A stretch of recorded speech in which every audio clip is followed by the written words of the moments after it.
So I'm so excited, Jaclyn, that you are here to chat with me about what next week's pop-in is going to be all about. We're talking process. So when I was thinking about who could actually feed into this whole, unpack this whole topic of process for us, you were the person that came to mind. And I know as your background in admin, but you have such an extensive background in event planning and how it all fits together. Like, how do we step by step make these things happen?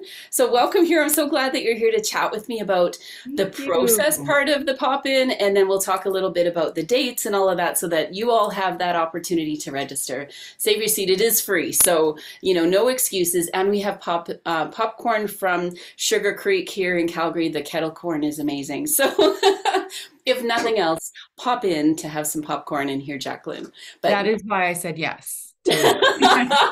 we're gonna have like a nice big pot of popcorn for you at the front so you can Nice. just Awesome. welcome here. Yeah, I'm so glad that you said Thank yes. you. Oh, thank you so much for having me here. I am really excited about this. I will say the first time you said, "Oh, can you chat about process?" And I was like, "Oh, but I may as well deliver a lesson on, algebra or something." And I just, that sounds terrible, but it's intriguing. And I just came off of doing a large event. I was up in Banff for 3 days, organizing a huge event. And it was really, process was top of mind. And I just thought, wow, it is such an important thing to talk about. It is underpins everything we do as event planners. As you know very well that most admins have some type of event planning in their repertoire of their job description, and that other duties as may be required at the end. That's the fine print. That turns And out to be this long of a laundry yes, list. exactly. And it's one of those things that's like chucked in on top of all these other duties they have to do. And so anything that we can help with in terms of process to make that event, planning easier and more structured, so you can focus more on creativity versus thinking about all the details and how then you're going to get it all done. Mhm. um, just it makes the event so much better, and it makes things run so much smoother. So yeah, I've had a lot of time to think about it, and just going through the process of going through planning, finishing an event. Yeah, it's all fresh of mind, and I've got some great perspective to share, I think. Well, and I'm not sure if you're open to share what the event was and that what you felt it was planning for this particular Yeah. group of people this last Yeah, couple of days. the event was all C-suite executives, and there was about 100 and typically about 160, 170 when I planned this event. And there's lots of last minute changes. And so it's lots of high expectations, lots of VIPs, lots of last minute changes. So it's definitely not it's not your average, but it's more important, even it feels, to have everything go super smooth. And then Mhm. of course there's always the one thing you cannot control. It was a golf tournament part of the event, and one thing you can't control is the weather. So even more, having processes in place for if there's a snowstorm in Banff in September and you can't have a golf tournament, what do you do? Right, exactly. So there, Yeah. the planning process for the known, the unknown, the unexpected, and how to get in front of the unexpected things that might happen. Yeah, it was, like I said, a whole new thought around that and the process we already do have in place.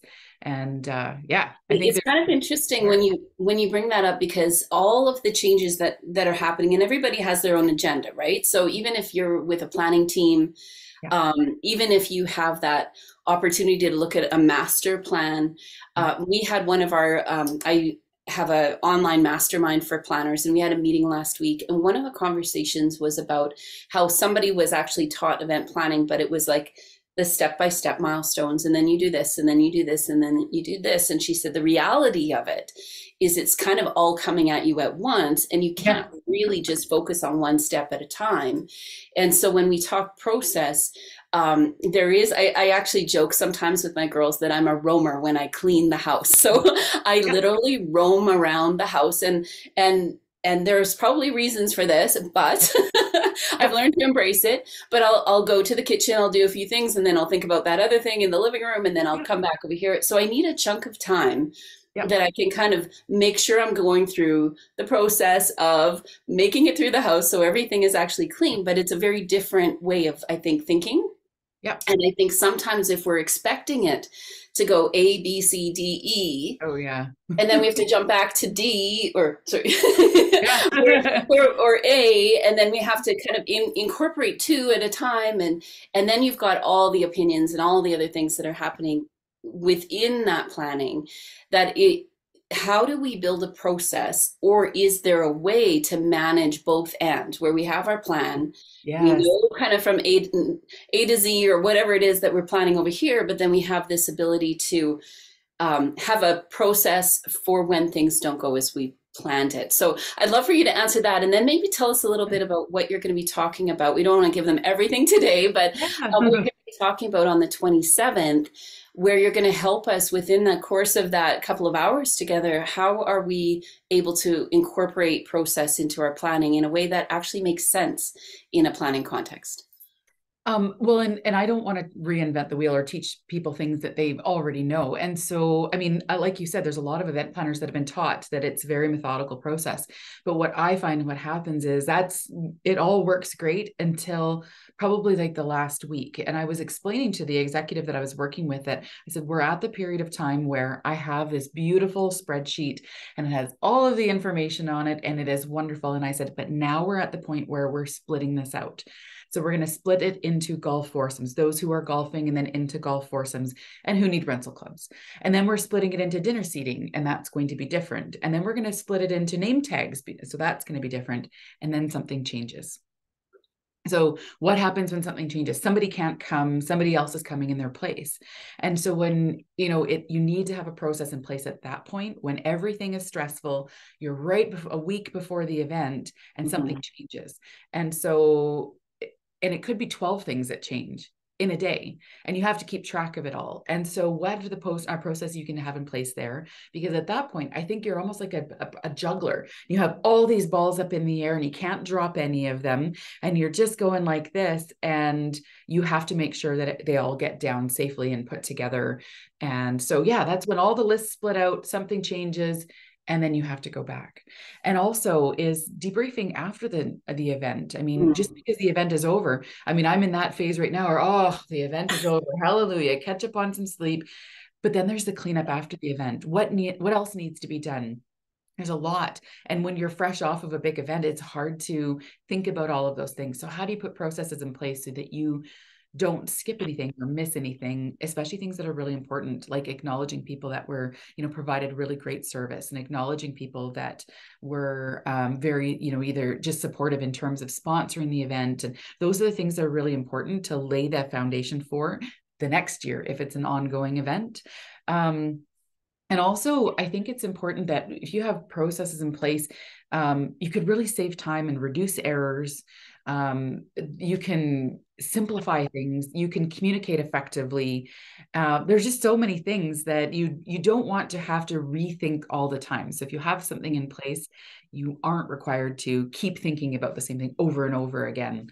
Yeah, it's just very simple. And even things like a year ago, we had a bit of a person had a medical emergency. At that point in time, it's that we need to have a process in place so that you're not required to think creatively in the moment. Yeah. And so there's so many processes, so many I didn't even realize that we even did.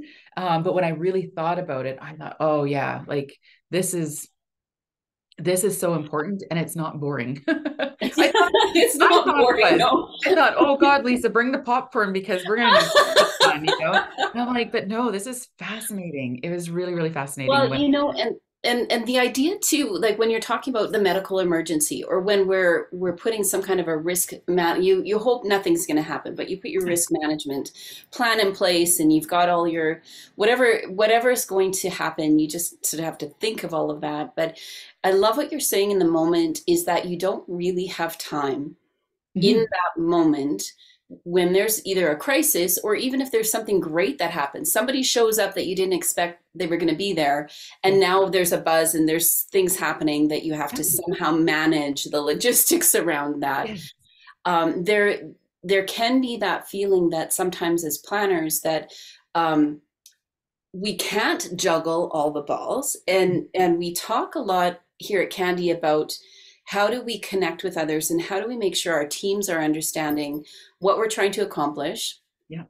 And the closer we are to the main plan, like the big overarching plan, but then the closer our team is to that process and understanding the process, if this was to happen or if this was to happen, that's where we start to see the magic, and Yes. where we don't have to catch every single ball that might seem to be falling, but Yeah. you start to see people around you adopting the process, adopting some kind of a system, Yeah. or some kind of a protocol. If Yes. something was to Yeah. happen, all of a sudden they're on it and they're going to take care of it. And so this is part of the beauty of learning about process, is that it actually helps our relationships too. Oh, for sure. Um, it, Even having the same language, even Mm, having a common set of terms that you're using with the people that you're working with is so helpful, because lots of times we just expect that people know what we're talking about when we say, um, change the seating chart. What does that look like? Or, it could be like anything. Like if something goes wrong, who do I contact and how do I contact you? Is it, mhm, even a process like, of it's an email so that I have a copy of it all. mhm. But if it's an emergency, it comes by text. But Right.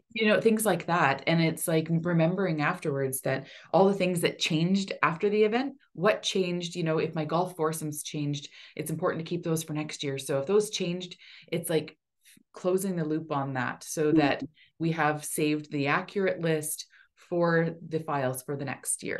Right. There's so many little And bits and that's part of pieces. your comment on debrief too, right? Like where then you can kind of tie things up and get ready for the next time round. Yes. And so these are, I mean, I don't want to come and tell everybody how to make a show flow, or, everybody has their own way of planning events, but I wanted to share some critical things about, how we as humans show up, how humans tend to act under stress, and what are the things that we can put into place to try to mitigate some of those things and to make it fun. That's what a lot of it is. Put those processes in place so that we can actually make it fun and enjoyable and come out with relationships intact and few people as harmed as possible.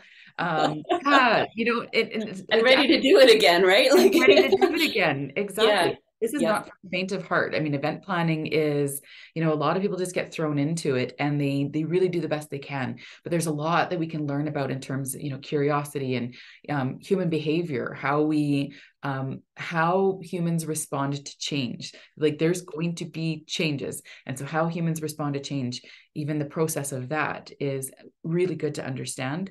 And again, so to help keep those communications flowing, help, keep relationships intact, and to help to, I mean, like you said, an event is to bring people together and to, it's all about connection. So how can we foster that connection and not have to think about every single thing because you have a process in place?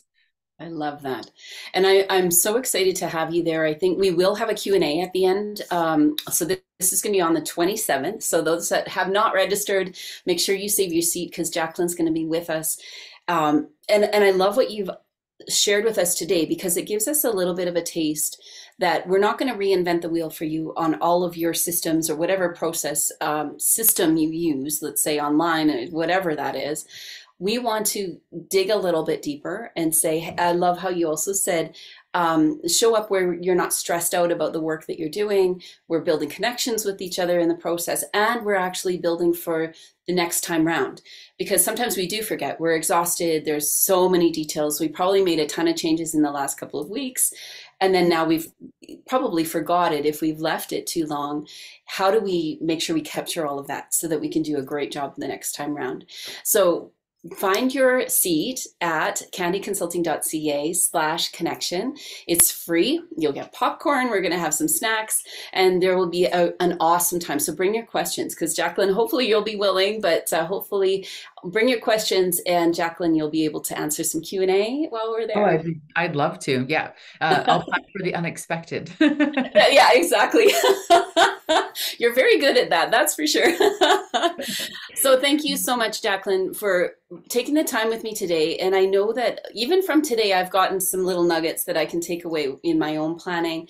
And I'm excited to have you there. We're going to be at cSPACE. So those of you in Calgary that don't know where cSPACE is, it's in Marda Loop. It's this beautiful old school that's been transformed into this amazing creative space. So make sure you come a little bit early because you'll want to walk through, see some of the exhibits. And then we're going to be on fourth floor in the treehouse. Honestly, this is going to be I think one of the most fun conversations because like you say, when you show up and your expectation might be, oh, this is going to be a little bit dry and boring. It won't be. It sounds terrible. And I thought, oh my goodness. I do. I think there's so much skills of anticipation that we can learn, to hone. I think it's going to be fantastic. It'll be a great conversation. So much fun. Thank you again, Jaclyn. We'll see you on Thursday. Absolutely. Look forward to it.